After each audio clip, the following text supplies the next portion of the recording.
G'day, and welcome to Comics Mate, your mates in comics from the land down under. I'm Dean James, and today we're going to be talking about Kevin Feige all but admitting that the new characters introduced in Phase 4 failed to gain any interest from the general audience. Marvel has a serious problem when it comes to the management of not only their comics, but of the MCU. Everything has been falling apart since the end of Phase 3, whether it be the focus on characters nobody likes, the race and gender swap of beloved established characters, or the inability to even put together a decent script like with the hopefully upcoming Blade movie. It's not going to happen.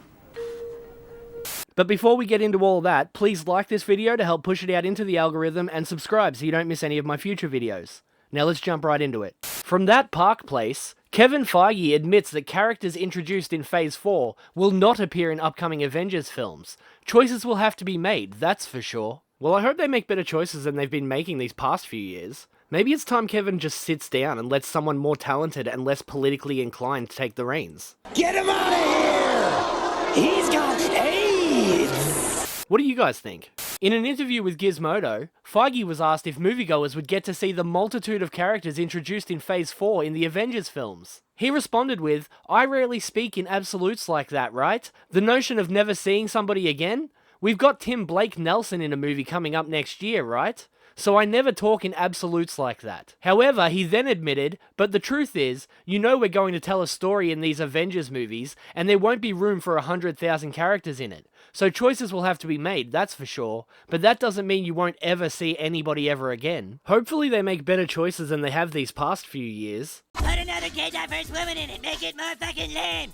Honestly, the fact that the MCU went from the absolute pinnacle of blockbuster movies, making $1 billion over and over again, to little more than meme fodder for YouTubers to roast, shows an absolute failure of management and creativity behind the scenes. I mean, outside of Deadpool and Wolverine, I can't think of a single movie I'm excited for at this point. And being a massive comic book fan, shouldn't I and others like me be the target audience? You know, the fans of these properties? The people who actually pay money for superhero comics, toys, movies, and games? Feige's comments come in a wake of a report back in May at The Economist that detailed Marvel's woes were due to a focus on unpopular characters. This is what I was talking about when I said the management at Marvel is a mess. Because these unpopular characters were never popular, not even in the comics. But they continue to be pushed to the forefront in the games, movies, and comic events because the people in charge are mostly deranged lunatics being driven by political propaganda instead of actually giving the fans what they want. It's why the comic book sales are in the dumps, and it's why the general audience are backing away from the movies. This isn't speculation, it's measurable fact.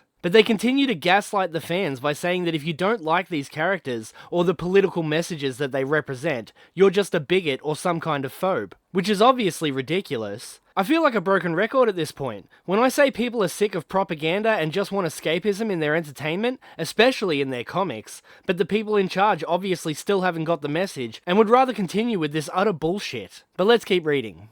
The report stated, Disney insiders suggest several causes for the slump. One is to do with personnel. Several trusted writers and directors have moved on. Let's think about that for a second.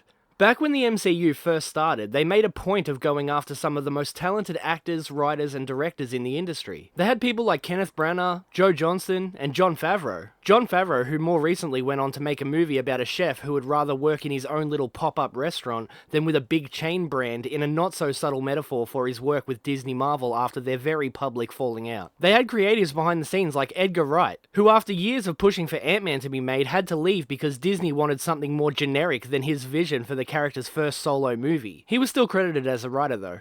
These days they have this. They've moved so far from where they originally were when they focused on talent and entertainment, and now instead focus on diversity and inclusion, which has been proven to not equal quality. Stop it. Get some help. They've spent all this time trying to turn Marvel into a girls' brand when it was always mostly for boys. And that's not to say girls couldn't enjoy superhero stuff, but the fact remains that this was mostly boys who did. Excuse me, I believe I asked you to put a chick in this and make her gay? Yes, the chef was a little confused what you meant by that. Means put a chick in the linguine and make her fucking gay! And I want it lame! And in that effort to change the core audience, they have done little more than push away the people who helped make them a giant success in the first place. What I'm saying is they've lost touch with what made them such a powerhouse of cinema, and have lost sight of what their goal was originally meant to be. Many of the actors playing the most popular superheroes left the MCU after Avengers Endgame in 2019, and Chadwick Boseman, the star of Black Panther, died in 2020. Rest in peace, Chadwick, you absolute bloody legend, you. For real, he was great, and ever since he passed away, they have completely screwed up Black Panther in the MCU. Disney Marvel should have recast T'Challa instead of trying to cash in on his death. That was honestly shameful.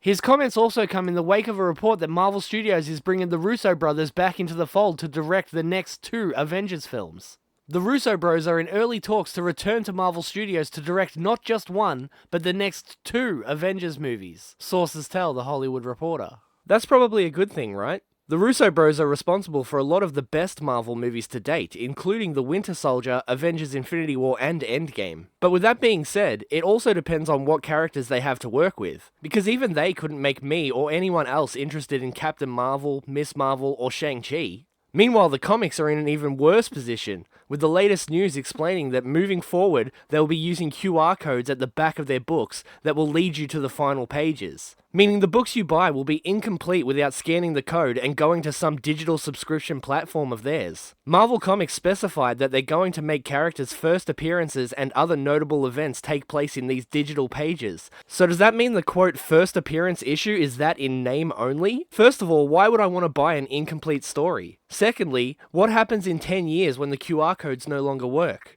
I could go on and on about why this is a terrible idea, but Marvel has proven once again they don't care about their fan base and just want to milk us for any extra cash they can. And then they wonder why almost all of their customers have left Marvel Comics behind. All of this on top of the already lackluster quality in both their comics and movies. I've got to ask, what the hell is happening at Marvel? Now before any of you say something like, I'd like to see you do better, I want to let you know that I am, and you can. And I encourage you all to check it out. This is a graphic novel I make with my friend and world-renowned writer Michael Oden, where I do all of the art. And no QR codes at the back, you get a full story here. The Embrace is a supernatural superhero with a suit powered by ghosts. It's action-packed, has a lot of heart, and is a fun ride from start to finish. It's everything you would want out of a comic book, and it's available now on Indiegogo, Fund My Comic, and soon Kickstarter. So no matter where you prefer to get it, you will be able to. See for yourself that I'm not lying about the quality. Everything from the story to the art and even the print quality is better than anything you will get out of the mainstream these days. And if you do, I'm sure you will agree that I know what I'm talking about when it comes to comic books. The Indiegogo link will be in the description, and I'll update the Fund My Comic and Kickstarter links once they go live. Or don't. Either way, I appreciate you. Now with my shameless plug out of the way, what do you think of all this Marvel news? Do you think the QR codes are a good idea? Do you think Marvel Studios can claw their way back from mediocrity? Let me know all your thoughts down below. I look forward to reading all of the comments. But that's all I have for you today. My name's Dean James, your mate in comics from the land down under. If you haven't already, please like and subscribe, and I'll see you guys again next time.